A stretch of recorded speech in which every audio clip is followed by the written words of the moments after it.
آخری 10 سورتوں میں سے ہے سورہ فیل۔ ہم اکثر اسے پڑھتے بھی ہیں، سنتے بھی ہیں اور سنتے آ رہے ہیں۔ آقا کریم جان دو عالم صلی اللہ علیہ وآلہ وسلم کی شان کا بیان بھی ہے اور حضور کے میلاد کا بھی تذکرہ ہے۔ کیا خوبصورت صورت ہے۔ 5 آیتوں پر مشتمل یہ سورہ مبارکہ سورہ فیل۔ اللہ رب العزت نے ارشاد فرمایا الم تر کیف فعل ربک باصحاب الفیل۔ اے محبوب، کیا آپ نے نہیں دیکھا کہ آپ کے رب نے ہاتھی والوں کے ساتھ کیا سلوک کیا؟ ہاتھی والے کون ہیں؟ اصحاب فیل جس کا ذکر کیا جا رہا ہے۔ آقا کریم صلی اللہ علیہ وآلہ وسلم کی آمد سے کوئی 50 دن پہلے یہ واقعہ پیش آیا، اور دیکھیے کہ جیسے سورج نکل رہا ہوتا ہے نا صبح، مطلب سورج نکلنے والا ہو تو اس سے پہلے افق پر علامات ظاہر ہوتی ہیں، اسی طرح آقا کریم علیہ السلام کی آمد سے پہلے آثار نمودار ہوئے۔ کیسے؟ وہ جو کسریٰ بادشاہ تھا، اس کے محل کے جو مینار تھے، اس کے جو پورے تھے، وہ سارے گر گئے اچانک، اور جو آتش کدہ تھا فارس کا، جو سینکڑوں سال سے روشن تھا، اچانک بجھ گیا۔ یہ اتنا بڑا واقعہ جس کا ذکر اس سورہ مبارکہ میں ہے کہ اتنا بڑا لشکر آیا ہاتھیوں والا، وہ تباہ و برباد ہوا۔ اور جناب عبد المطلب آپ فرماتے ہیں کہ میں کعبے کا طواف کر رہا تھا۔ کب؟ جس سہانی گھڑی چمکا طیبہ کا چاند۔ آپ کہتے ہیں میں کعبے کا طواف کر رہا ہوں، اور اتنے میں نے دیکھا کہ کعبہ جو ہے وہ جھکنا شروع ہو گیا بی بی آمنہ کے گھر کی طرف۔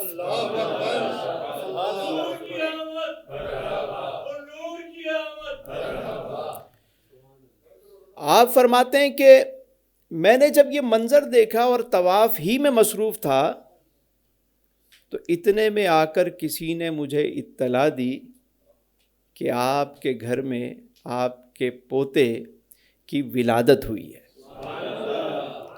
اور اسی منظر کو سیدی اعلیٰ حضرت نے بھی بیان کیا ایک شعر میں کہ تیری آمد تھی کہ بیت اللہ مجرے کو جھکا۔ تیری آمد تھی کہ بیت اللہ مجرے کو جھکا، تیری ہیبت تھی کہ ہر بت تھر تھرا کر گر پڑا۔ بت شکن آیا یہ کہہ کر سر کے بل بت گر پڑے، جھوم کر کہتا تھا کعبہ الصلاۃ والسلام۔ یمن کا ایک بادشاہ تھا، ویسے تو وہ ایک گورنر تھا، کیونکہ حبشہ کا جو بادشاہ تھا اس نے اسے گورنر بنایا تھا یمن میں، اور اس کا نام تھا ابرہہ، اور یہ گورنر یمن تھا، عیسائی مذہب تھا ان کا۔ پچھلی جمعرات ہم نے سنا سورہ قریش میں کہ اللہ تعالیٰ نے مکے والوں کو تجارت میں برکت دی، کس سبب سے؟ خانہ کعبہ کی برکت سے۔ مکۃ المکرمہ میں برکت تھی، قافلے بھی آتے تھے اور یہاں کے لوگ بھی تجارت کے لیے جاتے تھے۔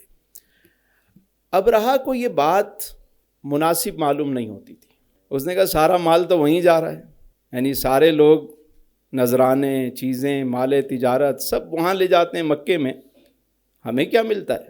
اور ہمارے پاس جو کیپٹل ہے یمن کا صنعا، وہ تو بڑا گرین لش ہے، موسم اچھا، باغات، چیزیں، پانی، سب کچھ، اور مکے میں کیا ہے؟ وہ کالے پہاڑ، گرم ریت، وہاں لوگ کیوں جاتے ہیں؟ اور کعبہ تو مٹی اور گارے اور پتھر کی بنی ہوئی ایک عمارت ہے، کوئی اتنی خوبصورت عمارت تو نہیں ہے کہ لوگ اتنی دور دور سے وہاں جاتے ہیں۔ تو اس نے کیا کیا؟ اس نے صنعا میں، یمن میں ایک بہت خوبصورت عمارت بنائی، عبادت گاہ بنائی، جیسے کلیسا ہوتا ہے، اس کو کنیسا کہتے تھے، اس نے تعمیر کیا اور اس کو مطلب اس دور کی بہترین اس نے عمارت بنائی. جب عمارت بن گئی تو اس نے منادی کرا دی، اعلان کیا کہ بھائی سارے اب حج کرنے کے لیے تم لوگ وہاں جاتے ہو، وہ بھی ایک عمارت ہی ہے نا، عبادت گاہ ہے، تو یہ بھی ایک عبادت گاہ بنا دی. اب سارے یہاں آؤ، اپنی مرضی سے عبادت کرو، یہیں پر آؤ، اب کوئی وہاں نہیں جائے گا. اب اسے یہ تو نہیں پتا تھا کہ مکے لوگ جاتے کیوں ہیں. ہم عمارت کی وجہ سے نہیں جاتے، ہم تو محبت کی وجہ سے جاتے ہیں. یہ تو خانہ کعبہ وہ ہے کہ جس کی بنیاد سیدنا آدم علیہ السلام نے رکھی، پھر وقت کے ساتھ ساتھ طوفان نوح آیا اور یہ عمارت ختم ہو گئی، لیکن اس کی بنیادیں موجود تھیں. انہی بنیادوں پر سیدنا ابراہیم علیہ السلام نے کعبے کو دوبارہ تعمیر کیا، اور پھر یہ کعبہ اہل محبت کے لیے، صاحب ذوق اور سب کے لیے ایک عقیدت کا ایک مرکز تھا. اور حج تو بہرحال آپ علیہ السلام کی آمد سے پہلے بھی ہوتا تھا، اگرچہ اس میں بہت ساری ایسی رسومات، ایسی چیزیں داخل ہو گئی تھیں، لیکن لوگ باہر طور مکے والوں کی بھی عزت کرتے تھے اور کعبہ معظمہ کی بھی عزت کرتے تھے، اور کعبہ معظمہ ہی کی وجہ سے مکے والوں کی عزت تھی. ہمارا سارا زور جو ہے وہ عمارت بنانے پر ہوتا ہے. آج کے دور میں ہم سمجھتے ہیں کہ عمارت بڑی عالی شان بنے گی تو ہی عبادت کا ذوق آئے گا، لیکن در حقیقت یہ واقعہ میسیج دیتا ہے کہ معاملہ عمارت کا نہیں ہوتا، معاملہ سارا محبت کا ہے. وہ جو اقبال نے بات کی کہ میں ناخوش و بیزار ہوں مرمر کے سلوں سے، میں ناخوش و بیزار ہوں مرمر کے سلوں سے، میرے لیے مٹی کا حرم اور بنا دو. وہ جو مٹی کا حرم تھا جس میں عقیدت و محبت، آج جتنی عمارتیں شاندار ہو رہی ہیں اب لوگ سیلفیوں میں اور انہی چیزوں میں گم ہو گئے. وہ جو ذوق اور شوق چاہیے تھا وہ اب کہاں ہے.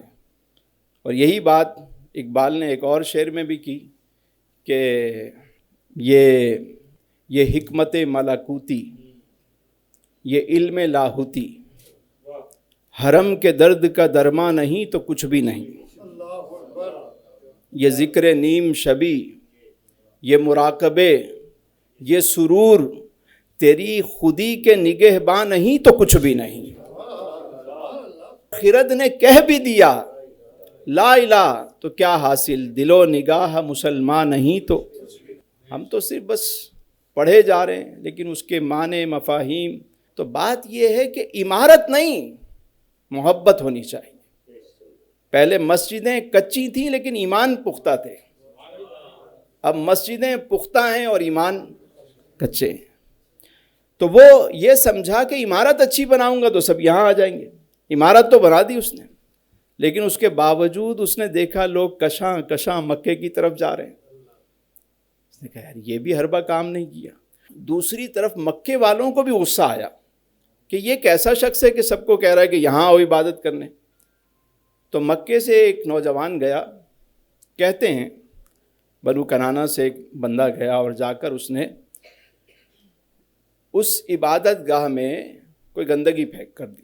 اس کو بڑا غصہ تھا. اس نے کہا میں یہ کعبے کے مقابلے میں بنا رہا ہے، اس کی یہ جرت. تو جو اس کے بس میں تھا اس نے وہاں کیا. بعض لوگ کہتے ہیں کہ کچھ نوجوان گئے، انہوں نے آگ لگا دی. اب جب ابرہا کو پتہ چلا کہ کسی نے یہ حرکت کی ہے تو اس نے قسم کھا لی کہ میں جا کر جب تک کعبے کو نہیں ڈھا دوں جب تک میں چین سے نہیں بیٹھوں گا. اب اس نے لشکر تیار کیا.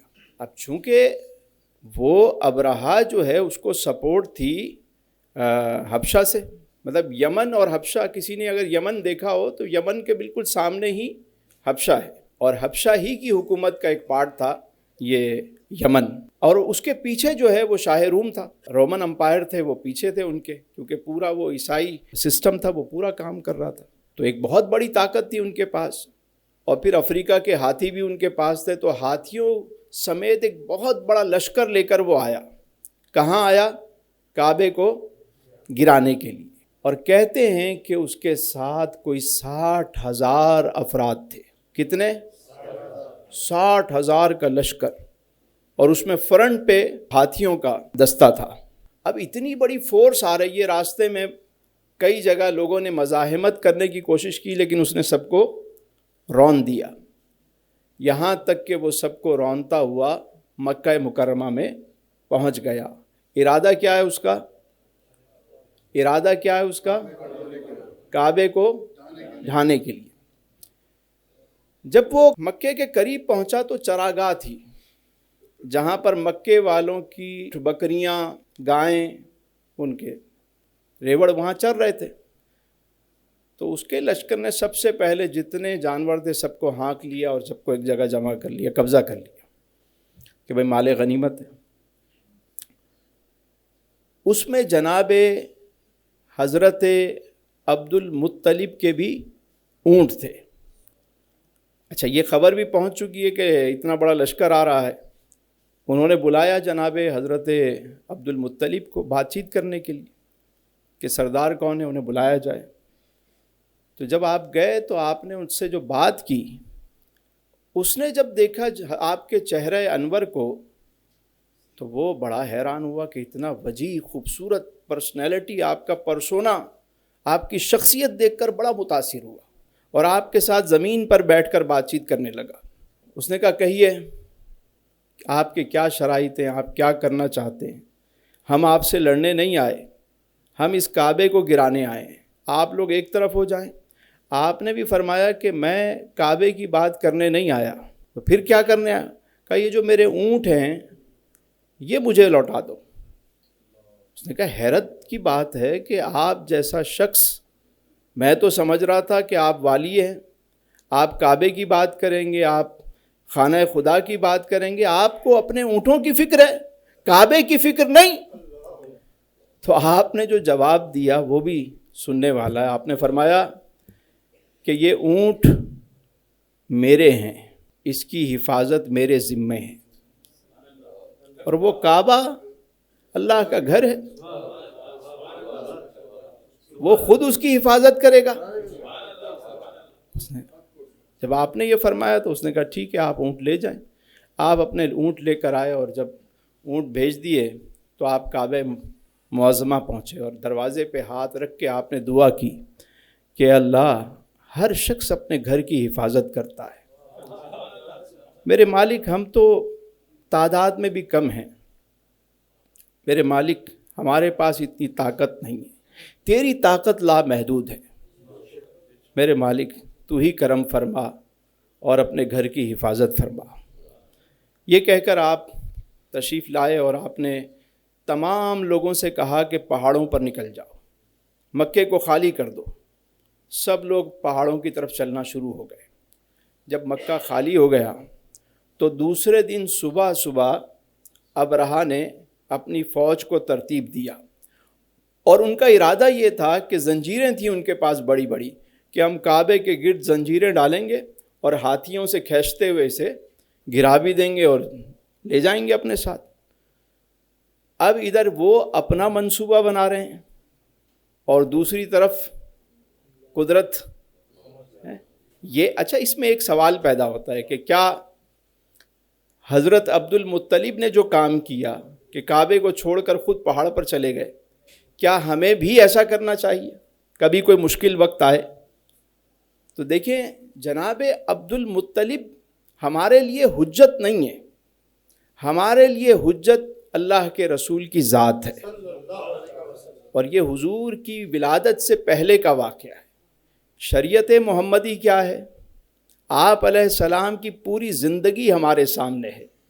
حضور علیہ السلام نے 10 سالہ مدنی زندگی میں 27 غزوات میں شرکت کی. دنیا کا کوئی جرنیل ایسا نہیں ہے 10 سال میں جس نے 27 جنگیں لڑی ہوں. اور حضور کبھی خندق کھدوا رہے ہیں، کبھی حضور پتھر پیٹ پہ باندھ رہے ہیں. تو آپ دیکھیے کہ یہ جد و جہد کا نام ہے دین. آپ علیہ السلام نے بھی اور آپ کے ساتھیوں نے بھی ہمیشہ مقابلہ کیا، اور ہمیں جو حکم ہے وہ اس بات کا ہے کہ ہم کوشش کریں، نتیجے کا ہمارے پاس نہیں ہے اختیار کہ ہم نتیجہ لے کر بیٹھیں، یہ اللہ کی مرضی ہے، جو رزلٹ آئے اس کو قبول کریں گے، لیکن ہمیں حکم کیا ہے؟ کوشش کا۔ اور اللہ کے رسول کی ساری زندگی کوشش کرتے ہوئے، جد و جہد کرتے ہوئے ہمیں نظر آتی ہے۔ تو اب آپ دیکھیے، اس منظر کو سامنے رکھیے اور آگے قرآن کریم کی اس آیت مبارکہ کو سماعت فرمائیں۔ الم تر کیف فعل ربک باصحاب الفیل، اے محبوب کیا آپ نے نہیں دیکھا کہ آپ کے رب نے ہاتھی والوں کے ساتھ کیسا معاملہ کیا؟ الم یجعل کیدہم فی تضلیل، کیا اس نے ان کے مکر کو باطل نہیں کر دیا؟ کیا اس نے ان کے مکر کو باطل نہیں کر دیا؟ کیدہم یعنی یہ جو ان کی تدبیر تھی، جو ان کا جو مکر تھا، اس کو تضلیل میں ختم نہیں کر دیا، باطل نہیں کر دیا میرے رب نے۔ کیسے کیا؟ وَأَرْسَلَ عَلَيْهِمْ طَيْرًا أَبَابِيلَ، اور ان پر پرندوں کے جھنڈ بھیج دیے، پرندوں کے جھنڈ بھیج دیے۔ اچھا، اس میں ایک اور بڑا لطیف نکتہ بھی ہے، اللہ اللہ اللہ، ذرا دیکھیے کہ یہاں اس واقعے کو بیان کرنے کا مقصد کیا ہے۔ اللہ تعالیٰ قریش مکہ کو میسیج دینا چاہ رہا ہے، اور یہ حضور کی شان ہے ایک طرح سے۔ گویا رب یوں فرما رہا ہے کہ مکے والوں، میں نے تو اس کعبے کی حفاظت اس وقت کی جب اتنا بڑا لشکر آ رہا تھا، تو اس کعبے کی میں نے حفاظت کی۔ جب تمہارے اندر ہمت نہیں تھی، تم پہاڑوں پر چلے گئے، اس وقت اس کعبے کی میں نے حفاظت کی۔ تو جو کعبے کا بھی کعبہ ہے، جو وجہ تخلیق کائنات ہے،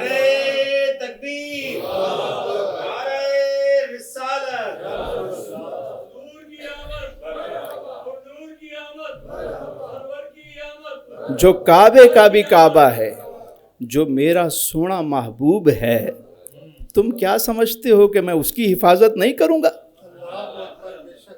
تم ستاؤ گے، تم انہیں ہجرت پر مجبور کرو گے، تم کیا سمجھتے ہو؟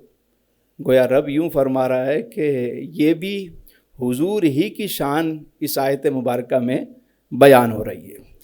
تو پھر جناب عبد المطلب بھی کھڑے ہوئے ہیں اور مکے والے بھی ہیں، اور وہ کیا دیکھتے ہیں کہ بحر احمر کی طرف سے، سمندر کی طرف سے اچانک جھنڈ کے جھنڈ، غول کے غول پرندوں کے آنا شروع ہو گئے۔ وَأَرْسَلَ عَلَيْهِمْ طَيْرًا أَبَابِيلَ۔ ایک دفعہ میں سفر میں تھا علی بھائی، تو اچانک میں نے دیکھا کہ وہ بادل کوئی آ گیا، میں سمجھا کہ وہ سایہ ہو رہا ہے تو بادل، میں نے دیکھا کہ وہ ٹڈی دل جو چھوٹے چھوٹے، وہ اتنی بڑی تعداد میں کہ ایسا لگا کہ پورا سایہ ہو گیا۔ تو مجھے وہ، جب میں یہ آیت مبارکہ پڑھ رہا تھا تو مجھے وہ منظر یاد آیا کہ اچانک اتنے پرندے آ گئے، جھنڈ کے جھنڈ آئے۔ اب وہ پرندے کتنے بڑے تھے؟ کہتے ہیں کبوتر سے تھوڑا چھوٹے اور چڑیا سے تھوڑے بڑے۔ یہ جو ہم کہتے ہیں نا ابابیل، جو ہمارے یہاں پرندہ ہے، اس کو ابابیل نہیں کہتے، ابابیل کہتے ہیں لشکروں کو، جو جھنڈ کے جھنڈ ہوتے ہیں، بڑی تعداد میں آتے ہیں۔ تو وہ آئے، اور پھر کیا کیا انہوں نے؟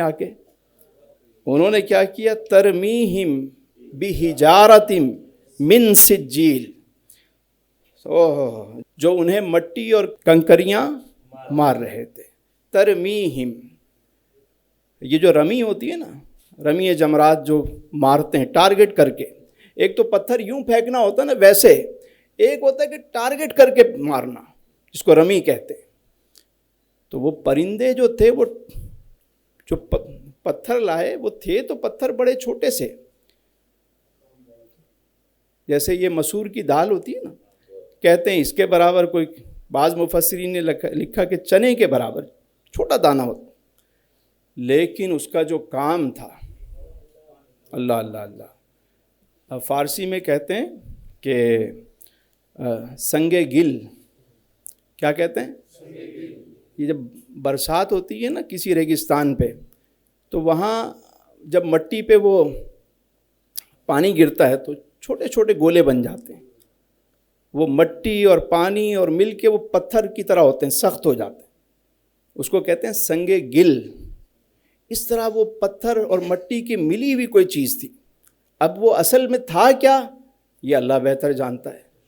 وہ کیسا ایٹم تھا، وہ کیسی دھات تھی، اللہ بہتر جانتا ہے کہ جب کسی پر وہ گرتا تو اوپر جو خود ہوتا ان کا، جو فوجی پہنتے ہیں لوہے کا، وہ اس کو بھی پھاڑتا ہوا، جسم کو چیرتا ہوا، سواری کو چیرتا ہوا زمین میں دھس جاتا، جیسے کوئی میزائل ہوتا ہے نا، بالکل اس طرح چھوٹے۔ اور وہ ہر پرندے نے 3 پکڑے ہوئے تھے، ایک اس پاؤں میں، اس پاؤں میں، اور ایک چونچ میں، 3 لے کر وہ آئے، اور بس اوپر سے وہ پھینکتے جاتے اور ایسا لگتا کہ جیسے کوئی میزائل آ رہے ہو۔ اچھا، یہاں ایک اور بات بھی ہے کہ یہ اللہ تعالیٰ نے جو یہ واقعہ قرآن میں بیان کیا، اسی سے یہ جو ہمارے یہاں ٹیکنالوجی ہے، جو میزائل ٹیکنالوجی، جو یہ طیارے ہیں، یہ جو فائٹنگ کا ہمارے یہاں سسٹم ہوتا ہے، سارا فائٹر ہوتے ہیں، یہ آپ دیکھیے وہی چیز ہے کہ بڑے لشکر کو اگر شکست دینی ہو تو اوپر سے آؤ۔ کیسے؟ اوپر سے آؤ اور ٹارگٹ کرو۔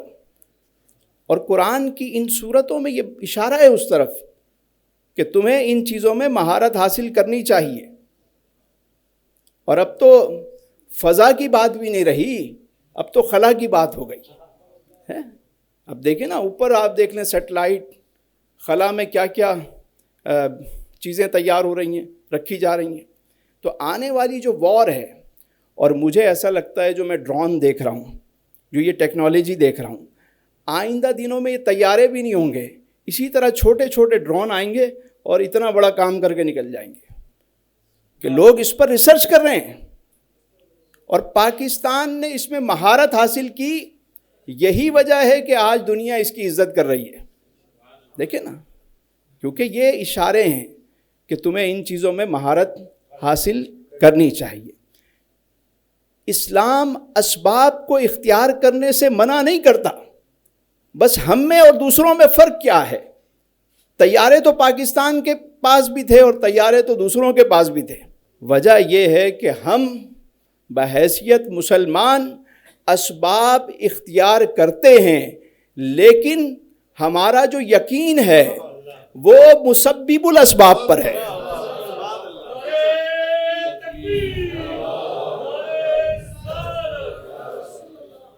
اور شہادت کو ہم تمغہ امتیاز سمجھتے ہیں۔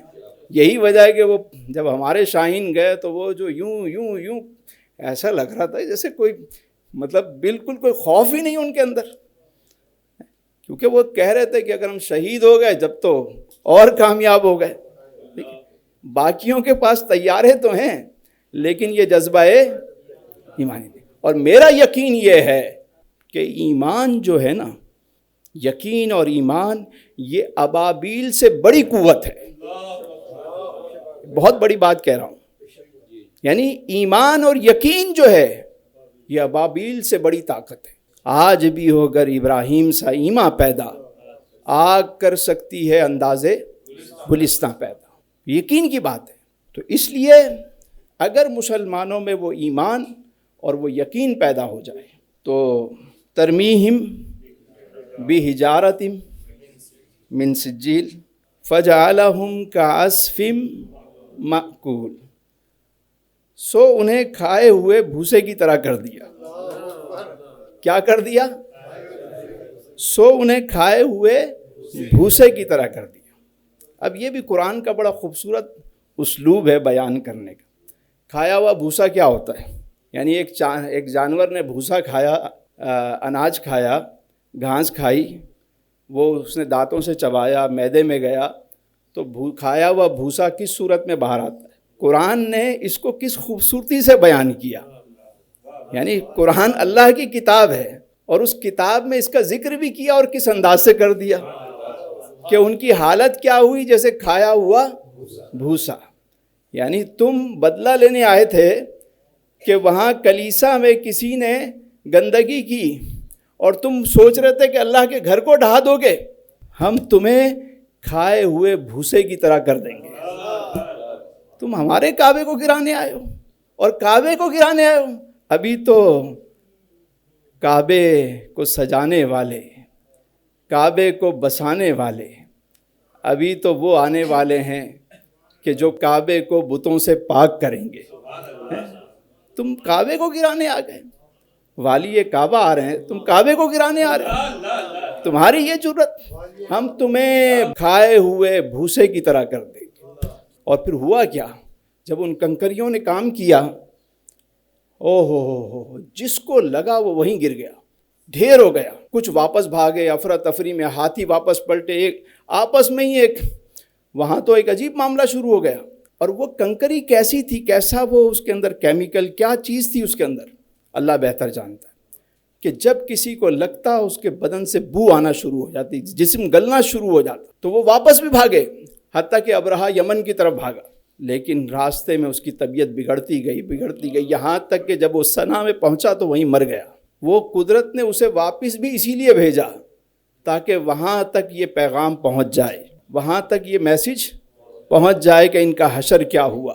اور پھر ایک اور بات، کچھ لوگ ایسے تھے کہ جو یہیں مکے میں چند لوگ تھے، صحابہ کہتے ہیں کہ ہم نے ان کو دیکھا تھا کہ وہ اصحاب فیل کے لشکر میں تھے، ہم نے ان کو دیکھا، وہ اندھے اور اپاہج تھے۔ اللہ نے کچھ لوگوں کو زندہ رکھا، آنکھیں ان کی چلی گئیں، لیکن وہ وہیں مکے میں بھیک مانگتے تھے، لوگ ان پہ ترس کھا کے کچھ ڈال دیتے، اور وہ اس لیے کہ یہ واقعہ لوگوں کے ذہنوں میں رہے۔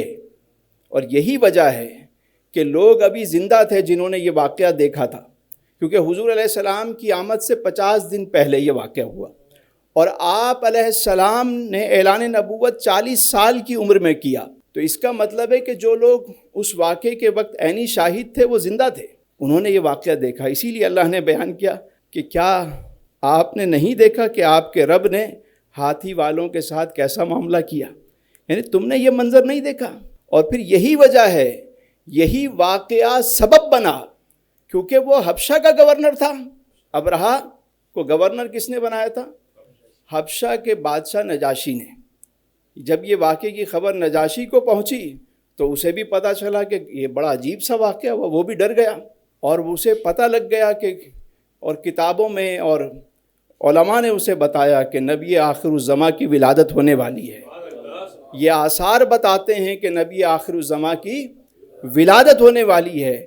یہی وجہ ہے کہ جب بادشاہ نجاشی تک، حضرت نجاشی تک جب اسلام کا پیغام پہنچا تو وہ فوراً کلمہ پڑھ کر داخل اسلام ہو گئے۔ دل تو پہلے سے ان کے نرم تھے اس واقعے سے۔ تو یہ واقعہ حضور کی عظمت بھی بیان کرتا ہے اور اللہ کی شان بھی بیان کرتا ہے، اور اس واقعے کے اندر بہت سارے ایسے میسیجز ہیں جو ہمیں سمجھنے بھی چاہیے، سننے بھی چاہیے، اور نور قرآن سے اپنے قلوب کو منور بھی کرنا چاہیے۔ اللہ تعالیٰ سے دعا ہے کہ اللہ تعالیٰ ہمیں قرآن کریم پڑھنے، اسے سمجھنے اور اس پر عمل کرنے کی سعادت عطا فرمائے۔